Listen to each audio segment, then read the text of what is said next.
लेकिन आगम कहता है वो दृष्टि है, वस्तु को देखने की, व्यक्ति को देखने की, वस्तु को समझने की, व्यक्ति को समझने की।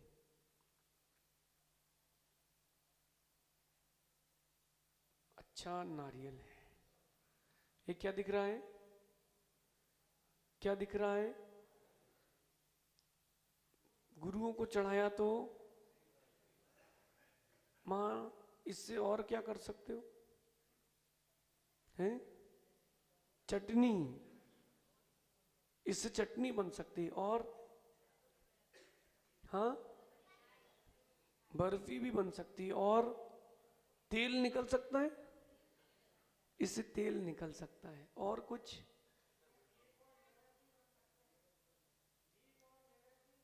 दीप और नैवेद्य बन सकते हैं। अगर इसको आपने बीज बना लिया गीले नारियल को, तो इससे वृक्ष भी बन सकता है। और कुछ बताएगा कोई? हाँ, हो गया। और कर्नाटक, हाँ, पानी पी सकते हैं। बहुत ज्ञानी लोग हैं। नहीं घबराओ नहीं, वो जबलपुर के हैं, आष्टा का नहीं है। कर्नाटक में जब इसको निकाला जाता है नारियल को, जो खोखा बचता है इसका, इसकी जूट और खोखे से इसको मशीन में डाल करके क्रश करते हैं और इससे खाद बनाने का काम किया जाता है। इसी से, कठोर से है एक नारियल, लेकिन एक नारियल के प्रति दृष्टि जैसी है, जैसी इसके प्रति दृष्टि है, वैसा वस्तु का परिणमन होता क्या? वस्तु का परिणमन अपने हिसाब से होता है, दृष्टि आपकी अपने हिसाब से होती है। किसी को भूख लगी तो उसको नारियल की चटनी दिख रही है, किसी को प्यास लगी तो पानी दिख रहा है, और किसी को पैसा चाहिए तो व्यापार। और सुनील भैया, किसी की दुकान नहीं चल रही है तो बाबा जी मंत्र लगा के दे दो तो दुकान चलने लग जाए। वस्तु एक ही है, उसके प्रति जो आपका नजरिया है, वस्तु आपको वैसी दिखती है, वैसी होती नहीं है। ये द्रव्य दृष्टि पर्याय दृष्टि का चिंतन है, वस्तु में परिवर्तन नहीं है। वस्तु जो है सो है, लेकिन वस्तु के प्रति जो आपकी दृष्टि है, वस्तु वैसी लगती है। 3-4 दिन पहले बिहार में एक बच्चा कह रहा था नंगा जा रहा है, नंगा। 3-4 बच्चे और बोलने लगे नंगा नंगा। एक बार की और बात है बिहार की, हम लोग चल रहे थे तो 3-4 बच्चे बोले नंगा नंगा नंगा नंगा। सोयस सागर जी रुक गए। हमने कहा ये क्यों रुक गए? मुड़ के कहते हैं चंगा चंगा चंगा चंगा चंगा। मां, कभी आपको दिखा कि कोई नंगा जा रहा है? आपको गुरु दिख रहे हैं, लेकिन जिसकी दृष्टि जैसी है उसको हम वैसे दिख रहे हैं। हम वैसे हैं कि नहीं? हम तो जो है, लेकिन व्यक्ति का जो नजरिया होता है, उस नजरिए से व्यक्ति अपने आप का निर्णय करता है। उस नजरिए को बदलना है।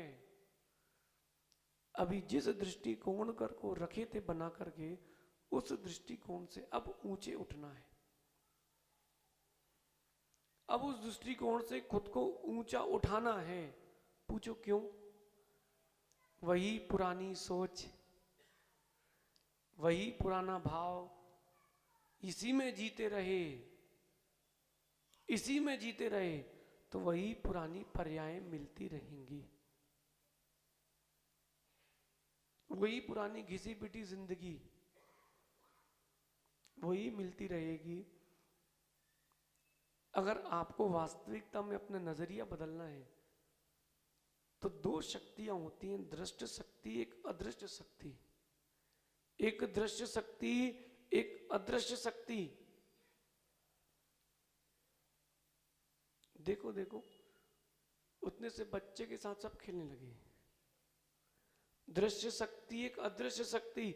दृष्ट शक्ति, अदृश्य शक्ति। जो दिख रहा है वो दृष्ट शक्ति, जो नहीं दिख रहा वो अदृष्ट शक्ति यानी अदृश्य शक्ति।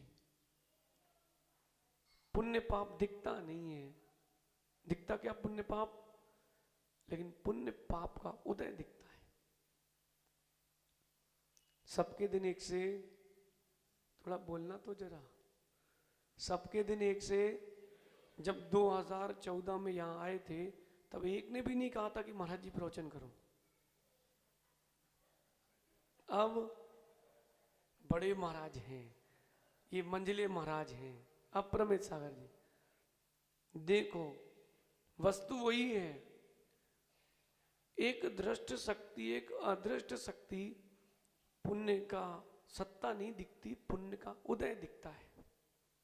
तीर्थंकर नाम कर्म की प्रकृति किसी को दिखती नहीं है, लेकिन जब उदय होता है तब कुछ छिपता भी नहीं है।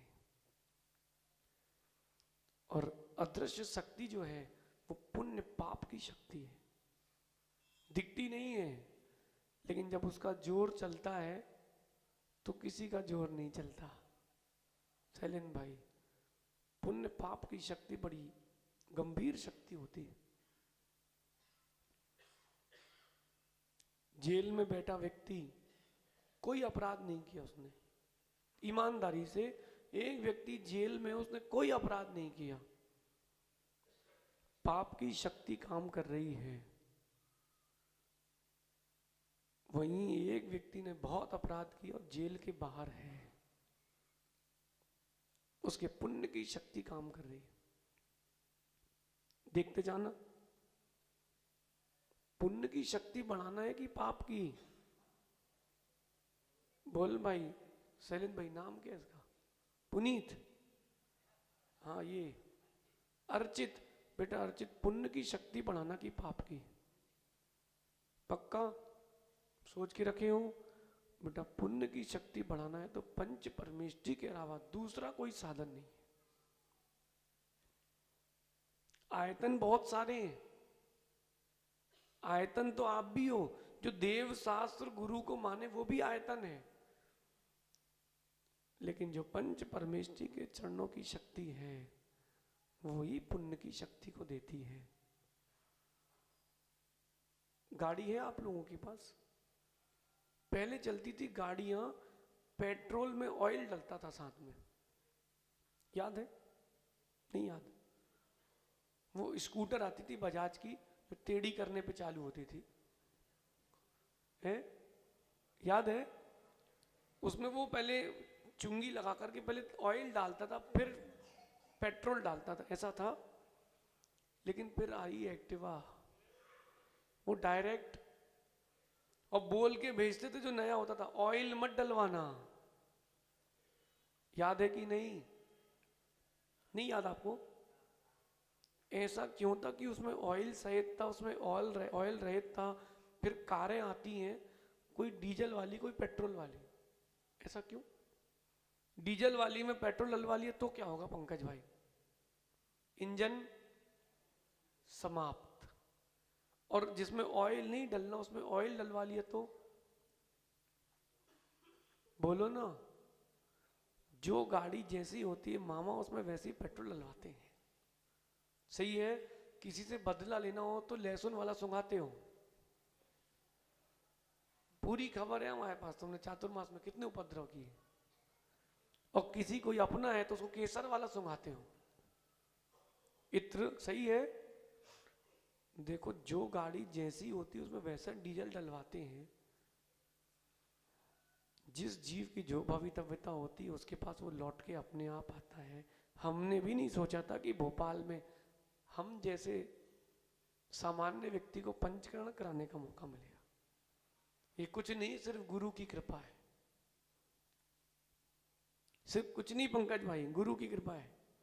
और अदृष्ट शक्ति काम करती है। वो भोपाल नगरीय लोग पंच कल्याणक बनाते हैं अपने पास।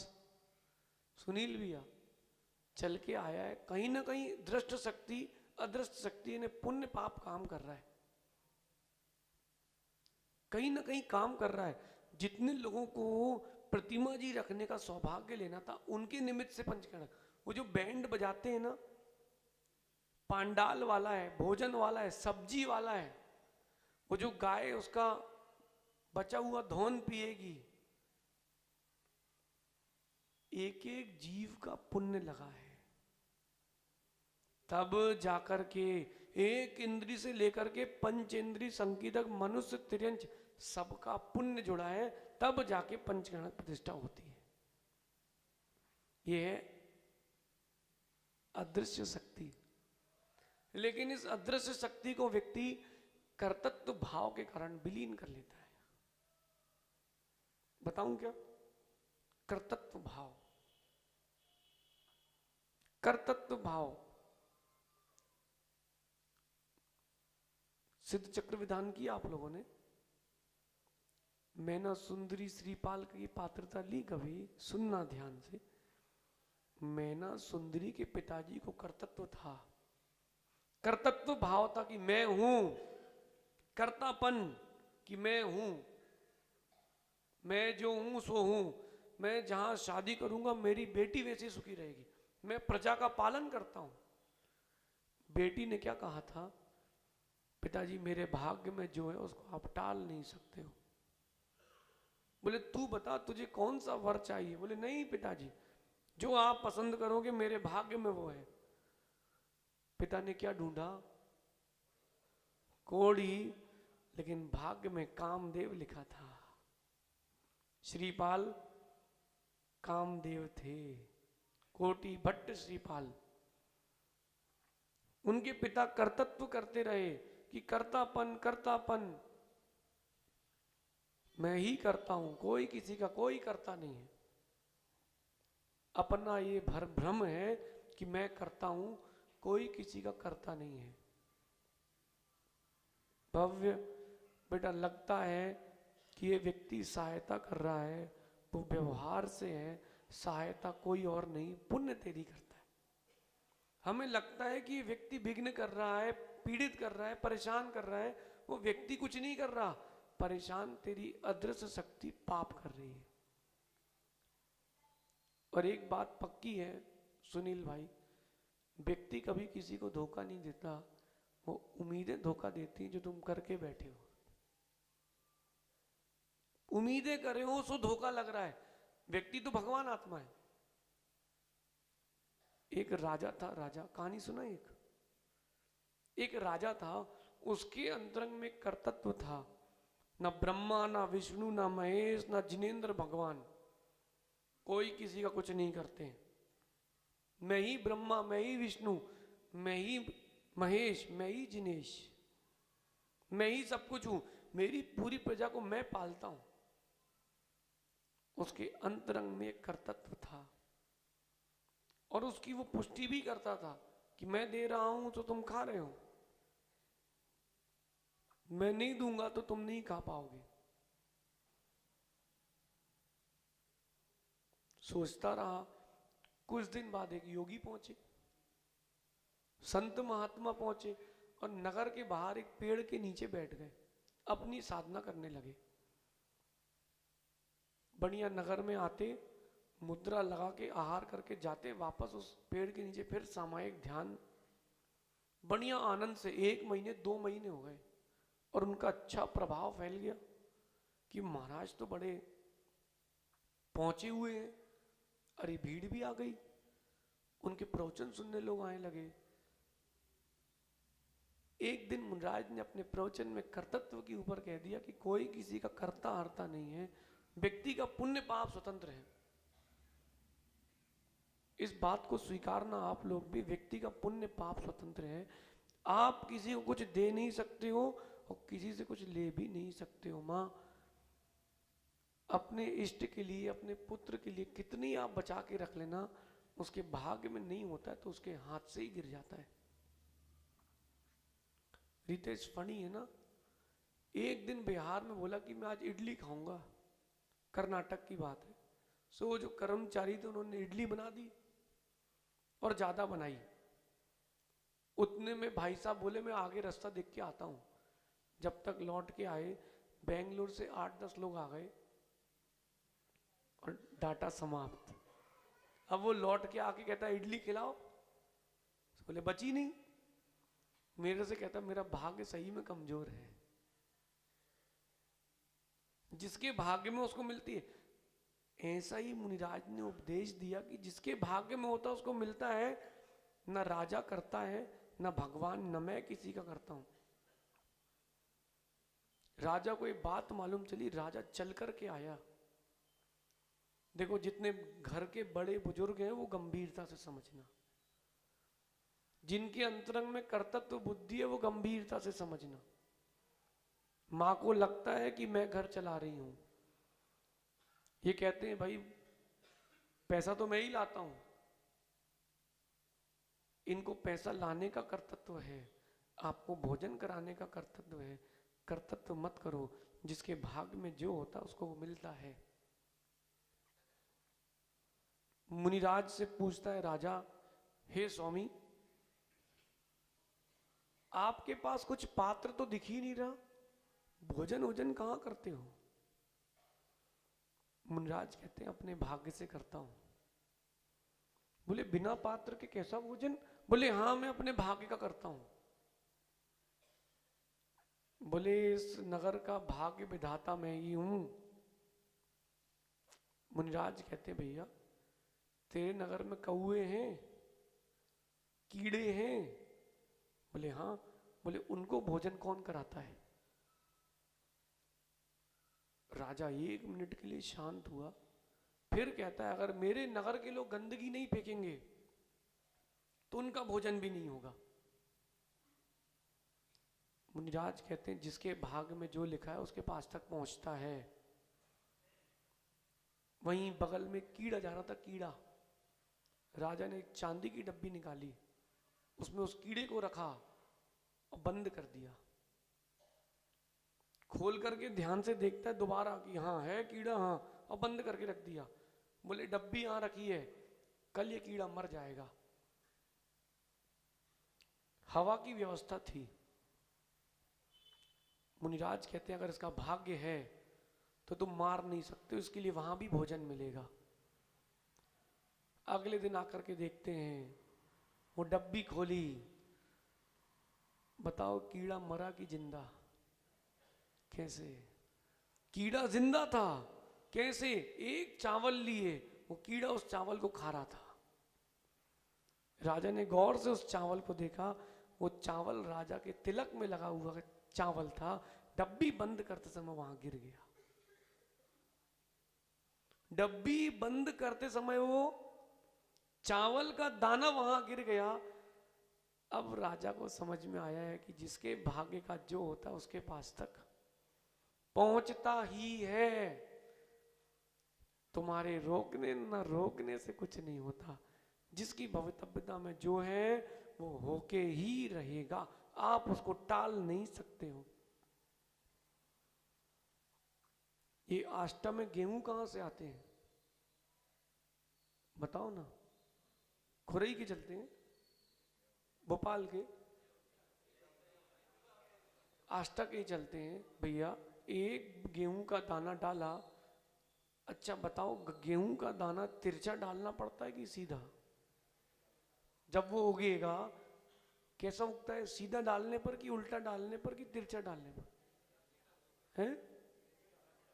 कैसे ही डाल दो। अरे योग्यता गेहूं में होना चाहिए, तिरछे मिर्चे से कुछ नहीं होता। पंकज भाई हाथ की रेखा एक भी सीधी नहीं होती, लेकिन काम सब सीधे हो जाते हैं। योग्यता व्यक्ति में होना चाहिए, योग्यता बीज में है। अब तुम चाहे तिरछा डालो चाहे सीधा, फल तो सुंदर ही आएगा। वो एक गेहूं के दाने से फल निकले 50, एक बाली में 50 तो आते होंगे। कितने? 50 दाने निकले। देखो चिड़िया के भाग्य के जितने थे वो खेत में गिर गए, चिड़िया खा गई। गाय के भाग्य में जितने थे वो गाय घुस के सीधा पेड़ खा गई।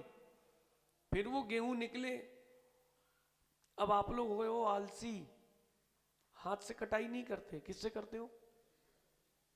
मशीन से, हार्वेस्टर से। उसमें दाने गिरते कि नहीं नीचे?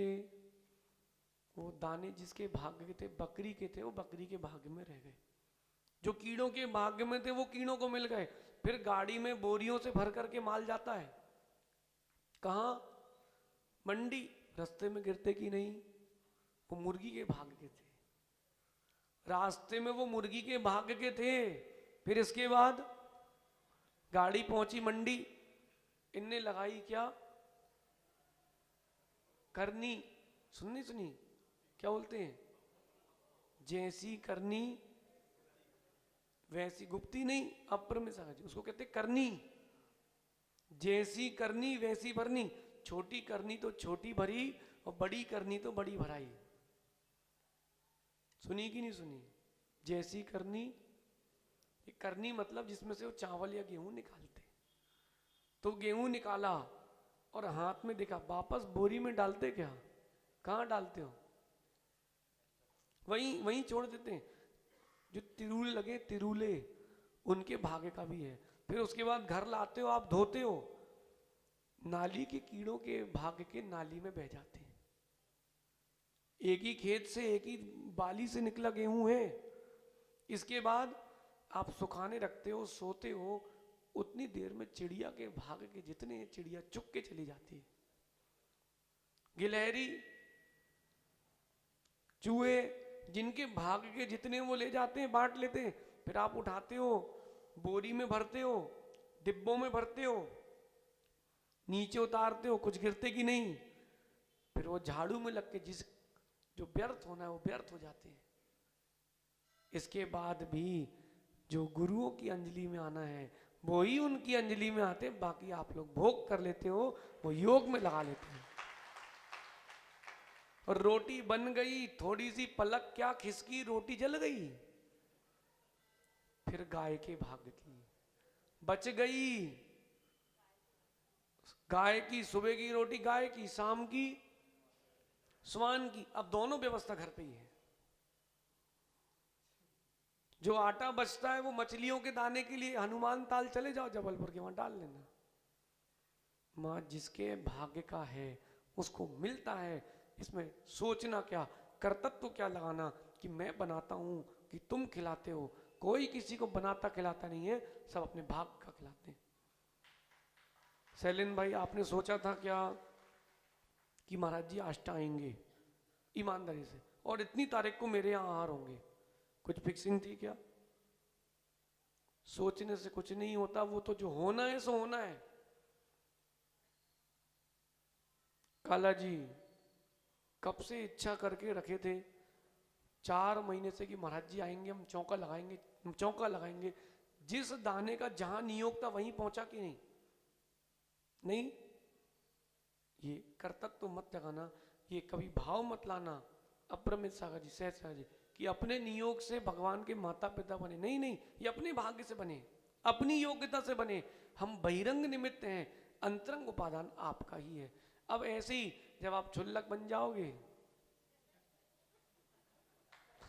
और आहार करोगे, देखो माता पिता बने, उन्होंने एक प्रतिमा धारण की है, एक आपकी, एक हम और देंगे तो 11। काला जी फिर अपने भाग का खाएंगे, कोई किसी के भाग्य का नहीं खाता। सही है? सही है। एक बार आहार चल रहे थे हमारे, बैठो काला जी, आहार चल रहे थे सेक्टर 6 में, भिलाई में। हम और समत्व सागर जी दोनों एक साथ, और दोनों का नीरस। चलो ठीक है, एक व्यक्ति थाली लिया बीच में, एक गिलास उठा के इनको दे रहा, एक गिलास उठा के हमको दे रहा। हम गिलास खोलें क्योंकि वो देख के दे ही नहीं रहा था ने भगवान। अब वो एक रोटी के 4 विभाग किए उसने, और हमारा गिलास खोले, बच गए भैया, चलने दो। वो उसने गिलास उठा के मुझे देने की इच्छा करी, मैंने लिया नहीं, पानी पी लिया। मैंने कहा थोड़ा पानी पी लेते हैं बीच में, पानी पिया। उसने वो गिलास उठा करके समत्व सागर को दिया, और उसी में बाल था। देखो भवितव्यता, देखो भवितव्यता, कहां किसका फलित हुआ। टीकमगढ़ में एक माँ आई, गर्मी का मौसम, बोले महाराज जी ये ठंडाई लो, हम नहीं ले रहे। कहती आचार्य जी को चला के आए हैं महाराज जी। इसी गिलास से। तो हमने चलो अपन ले लेते हैं, उसमें इतना बड़ा बाल। उनके भाग्य में नहीं था, वो मेरे ही भाग्य में था। आचार्य जी बोले क्या हो गया भैया? हमने कहा आपकी ठंडाई चल गई तो पूरा मौसम गर्म हो गया है। जिसकी जो भवितव्यता उसको आप टाल नहीं सकते। अपन अपनी बुद्धि लगा सकते हैं, लेकिन अपन निमित्त बन सकते हैं। उपादान तो वस्तु का ही है। जितने पाषाण की उपादान शक्ति प्रबल थी वो परमात्मा बन गए, बाकी फर्श में लगे फिर रहे। जितनी धातु की योग्यता थी भगवान के छत्र चंवर बन गए, जिनकी योग्यता नहीं थी वो पैरों के पायल बिछिया बने घूम रहे। लेकिन देखना उस जब द्रव्य की योग्यता आती है, उन्हीं पायल बिछिया को गला करके आप छत्र बनवाते हो, मंदिर के पूजा के बर्तन बनवाते हो। हर वस्तु का अपना अपना परिणमन स्वतंत्र है, हर व्यक्ति का अपना अपना पुण्य स्वतंत्र है, उसको आप टाल नहीं सकते हो। इसलिए कर्तव्य बुद्धि नहीं, कर्तव्य बुद्धि लाना चाहिए। क्या? कर्तव्य बुद्धि। और सुनो भाई प्रांजल एंड टीम, सुनो ऋतिक, बेटा जिसका पुण्य तेज हो, जिसकी बुद्धि तेज हो, भैया उसकी बात कभी काटना नहीं। और वो जो कह दे, वो जो कह दे मतलब जी, क्योंकि जिसके पास बुद्धि प्रखर है पंकज भाई वो कुछ भी कर सकता है। पहले पेट्रोल के रेट बढ़ते थे तो बड़े दंगे होते थे, 2 रुपए रेट बढ़ गया। अब रेट बढ़ते हैं तो कहा जाता है देश के लिए क्या 500 रुपए महीने के नहीं दे सकते क्या? जिसका बुद्धि और पुण्य तेज है उसके लिए सब व्यवस्थाएं व्यवस्थित है। लेकिन जिसकी बुद्धि प्रखर है, अप्रमेय सागर जी भैया उसकी बुद्धि से चल लेना।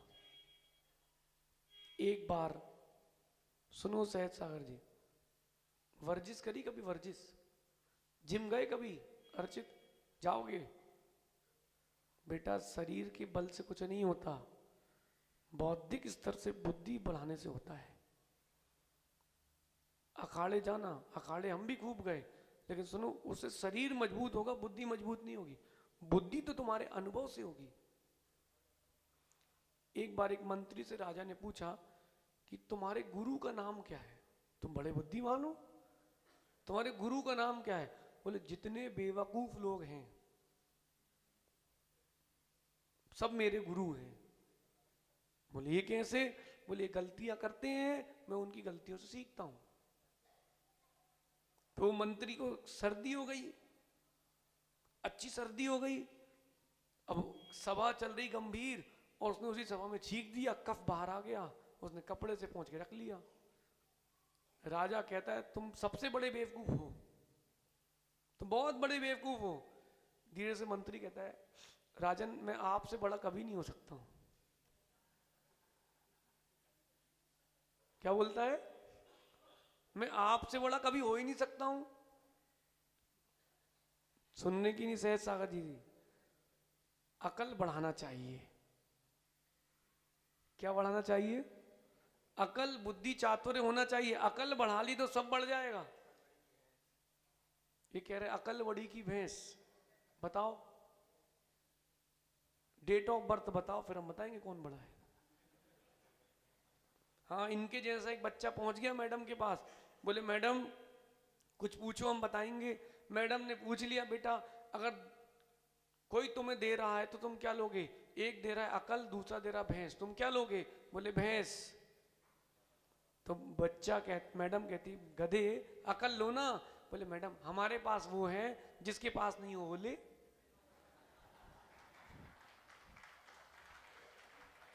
तो जो बुद्धिमान है भैया पंकज भी हो, उससे तो भैया बच के ही रहो। और जिसका उसमें भी पुण्य तेज हो और जिसके ऊपर गुरु का वरद हस्त हो, उसका दुनिया में कभी अशुभ हो ही नहीं सकता। आप देखो आज ज्ञान सागर महाराज जी नहीं है, लेकिन उनका वरद हस्त आज भी अपने शिष्य आचार्य विद्यासागर जी महाराज के ऊपर है कि नहीं? जिसके ऊपर गुरु का वरद हस्त है उसको कहीं चिंता ही नहीं करना, दलदल में भी जाएगा तो स्वर्ण की पेटी लेके आएगा। इसलिए अपने बुद्धि को बेटा, बुद्धि के बल को बढ़ाना। शारीरिक बल से क्या होगा, कभी कभी जीतोगे, बौद्धिक बल से हर समय जीतोगे, लेकिन कर्तव्य बुद्धि मत लाना, कर्तव्य बुद्धि कभी मत लाना। एक मैंने बचपन में कथा सुनी थी, आज याद आ गई, कि व्यक्ति का पुण्य होता है तो ही उसका बौद्धिक स्तर बढ़ता है, पाप होता है तो बुद्धि भी क्षीण हो जाती है। नहीं तो पंकज भैया तुम रितेश से पूछना, ये ज्योतिषों के चक्कर में पड़ जाते हैं। सुनो, वो तुम्हारी कुंडली देखेंगे, हम तुम्हारी कुंडली बनाएंगे। सही है कि नहीं अन्नू? अरे कुंडली बनाने से कुछ नहीं होता, कुंडली बदल के दिखाओ तब बात है। बौद्धिक स्तर जिसके पास होगा वो सब कुछ कर सकता है। शारीरिक स्तर से तुम लड़ सकते हो, जीत नहीं सकते, जीतोगे बौद्धिक स्तर से। एक राजा के पड़ोस के राजा ने उसके यहां एक मंत्री भेजा। सुनो बेटा, बुद्धि की बात सुनो चिराग। मंत्री को भेजा और कहा कि हमने सुना है कि आपके राज्य में बहुत अकलमंद लोग हैं, तो एक मटका अकल चाहिए है। कितनी? एक मटका अकल भेज दो। अब राजा सोचता है भैया कहां से लाएंगे? मंत्री कहता आपके पास है ही नहीं, आप कहां से दोगे? बोले तेरे पास है तो तू दे दे। बोले राजा 2 हफ्ते का समय चाहिए, मैं दे दूंगा, लेकिन एक शर्त है, वो फल वो ही खा पाएगा जो अकलमंद होगा। मंत्री भी अकलमंद है, उसने कंडीशन क्या दी? फल वो ही खा पाएगा जो अकलमंद होगा। उस फल का एक ही तरीका है, अकलमंद खा पाएगा, बेवकूफ नहीं खा पाएगा।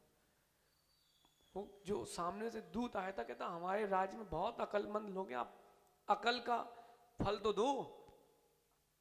ठीक है, उसने क्या किया, ज्ञानी था मंत्री, उसने एक छोटा सा मटका मंगाया और उसमें छेद करवाए 3-4 और कद्दू की बेल डाल दी अंदर।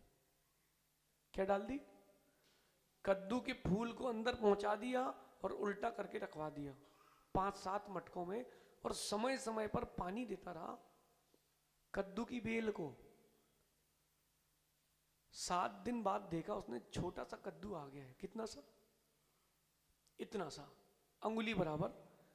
फिर उसने जो व्यवस्थापक लगाए थे उनसे कहा कि ध्यान रखना, मटके से 1 सूत कम हो कद्दू बड़ा, तुम बाहर निकाल लेना लता को, मटका फूटना नहीं चाहिए।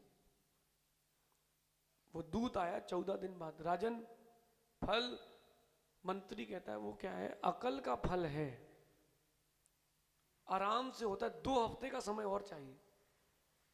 बोले दिए? बोले पका चाहिए कि कच्चा? बोले कैसे ही दे दो, हम तो पका लेंगे। बोले ठीक।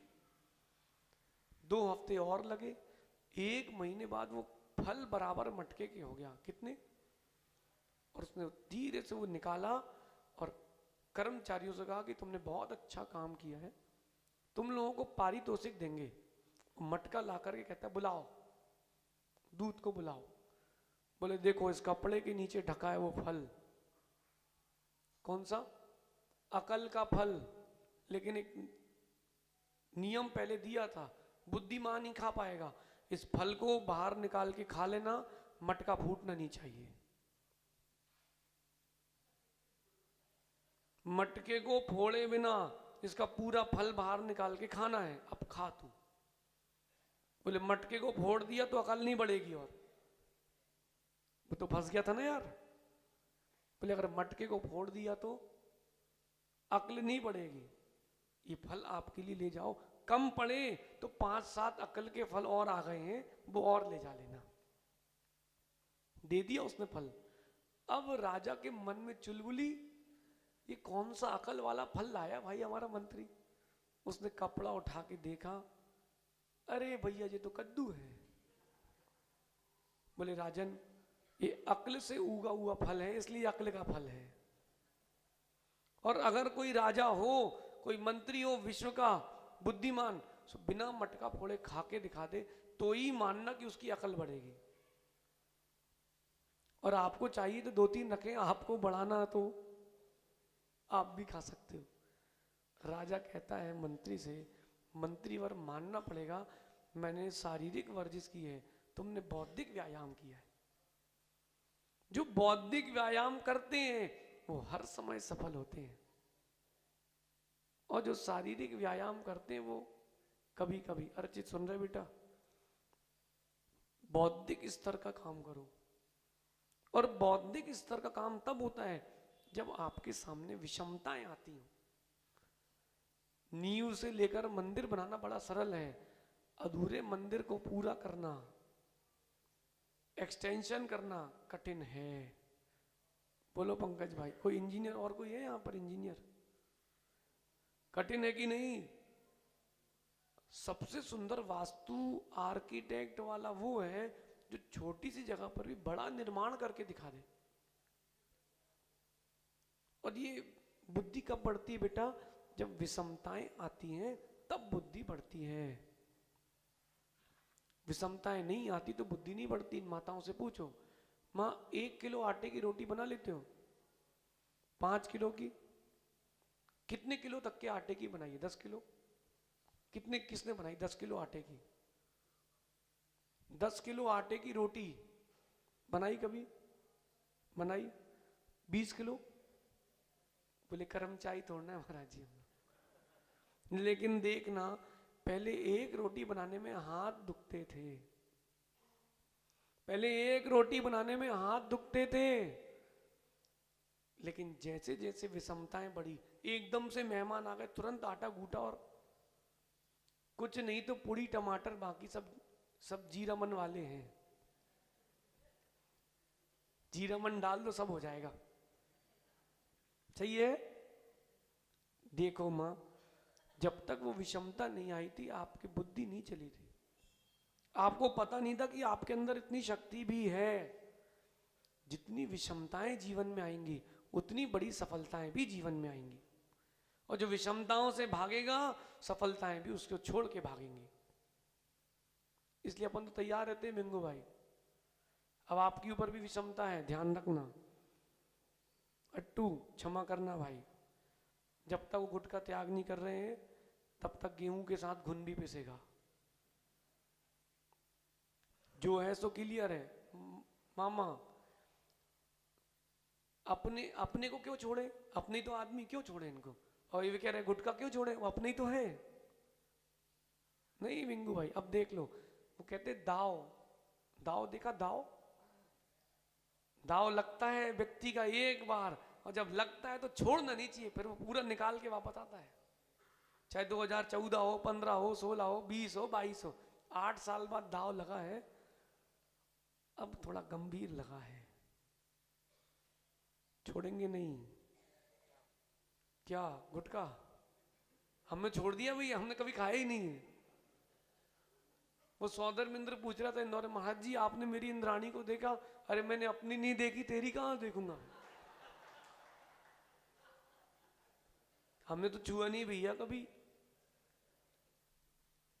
कभी कभी मामा तेज घन भी मारना पड़ता है तब टूटता है। विचार कर लेना, टाइम है अभी आपके पास। फिर इसके बाद कोई भरोसा नहीं है कि 14 के बाद 22 में आए, कि 22 के बाद 25 में आए, कि 30 में, किसी का कोई निश्चित नहीं। आए कि नहीं आए वो भी निश्चित नहीं। कहो चातुर्मास हो जाए, कोई निश्चित नहीं है। और अपना वैसे ही निश्चित नहीं है, कब कहां से ऊपर से ड्राइवर मोड़ दे तो मुड़ जाओ भैया, हो भैया। बौद्धिक स्तर को बढ़ाना, लेकिन कर्तव्य बुद्धि नहीं जगाना। पुण्य तब बढ़ता है जब आप बौद्धिक स्तर पर काम करते हो, और बौद्धिक स्तर तब बढ़ता है जब आप पुण्य के साथ काम करते हो। बेटा संडे को तो छुट्टी रहती है, संडे को अभिषेक करने आ जाया करो। हाँ, ठंडी का मत देखना। कोई भी मंदिर, तुम नेमिनाथ जिनालय जाओ, चंद्रप्रभ जिनालय जाओ, किले अंदर जाओ, कोई भी वेदी में करो, श्री जी के ऊपर अपना कलश करना। और सुनो, पिताजी को बोलना मेरे लिए अलग से एक सुंदर चांदी का कलश लाओ, मैं अपने कलश से अभिषेक करने जाऊंगा। शैलेंद्र भाई सुन रहे कि नहीं? उसको कलश ला के देना अलग से, है ना? तू अपने कलश से करना। अभी 1 महीने का अभ्यास करना, महीने में 4 संडे 5 संडे जितने आए 1 महीने करना। बेटा तू देखना बिगड़े काम बनते हैं। ये जितने कोई टीचर हो तो उससे पूछना। हम भी कल पेपर चेक कर रहे थे, हमने कहा चलो ठीक है दे देते नंबर, दे दिए नंबर ऐसे ही। दूसरे का उठाया सही भी था, अरे राइटिंग अच्छी नहीं है गलत कर दो। मैं सोच रहा था इसका पुण्य क्षीण है। सही होने पर भी गलत करने की इच्छा हो रही, गलत किया नहीं मैंने, सही होने पर भी गलत करने की इच्छा हो रही, इसका पुण्य क्षीण है। नाम पढ़ो। और गलत होने पर भी सही करने की इच्छा हो रही, उसका पुण्य तेज है। और बेटा जिसका पुण्य तेज है उसके लिए सारे द्वार खुलते हैं। राम का पुण्य तेज था, उनकी लंका के द्वार खुल गए। और रावण का पुण्य क्षीण था, बड़े बनाए महल उसके लिए माटी हो गए। भगवान के चरणों के सानिध्य पाना बेटा, चरण स्पर्श करने से बड़ा कोई पुण्य का योग नहीं है। सत्य कह रहा हूं। जितने बैठे ना ये पीछे, भैया सुनो, तुमको चाहे पैसा कमाना हो, इज्जत कमाना हो, नाम कमाना हो, एक ही साधन है, उनको उसका नाम है पंच परमेष्टि की पूजन अभिषेक।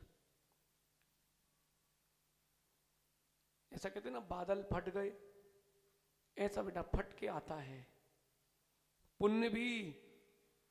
और ध्यान रखना अगर पंच परमेष्टि से विमुख हो गए तो ऐसे ही फट के आता है पाप भी। याद कर लो अपने अपने जीवन की विषमताओं को, फटके आता है पुण्य पाप दोनों। इसलिए भैया कर्तव्य बुद्धि मत जगाना, कर्तव्य बुद्धि रखना, पुण्य का संग्रह करना और बौद्धिक स्तर पर अपना विकास करना। कितने लोगों को चाहिए अकल का फल? 1 किलो अकल चाहिए क्या?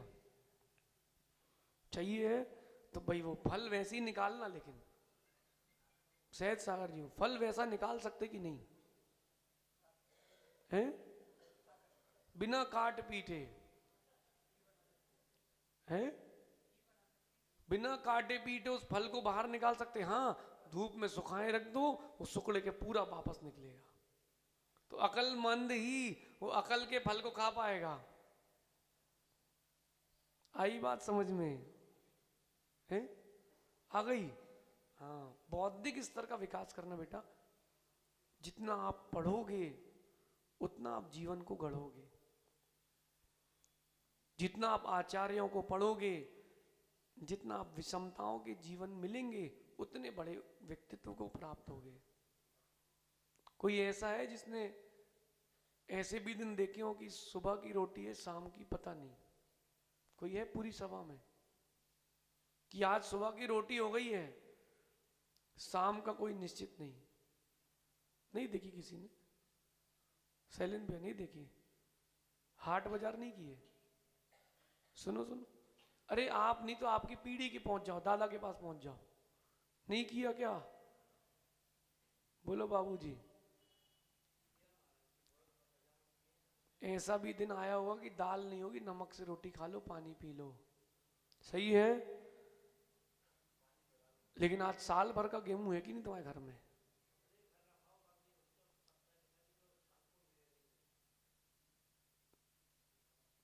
ये पाप की महिमा है, पुण्य की महिमा। तूने क्या कमाया आज तक जीवन में? बोल अर्जित, कितने रुपए कमाए जीवन में आज तक? कुछ कमाई करी? घड़ी कितने की है? हाँ, ये फोन तेरे जेब में है, कितने का है? कहां से आया? पापा ने नहीं लाया, तेरा पुण्य लाके दिया है। तूने कुछ कमाया नहीं है फिर भी आया कि नहीं? बेटा पुण्य की महिमा है। और जिसके पाप की महिमा है कमा कमाया चला जाता है। कई ऐसे भी यहाँ सेठ हैं आष्टम में, उनके बच्चे पैदा होते ही करोड़पति, पैदा होते ही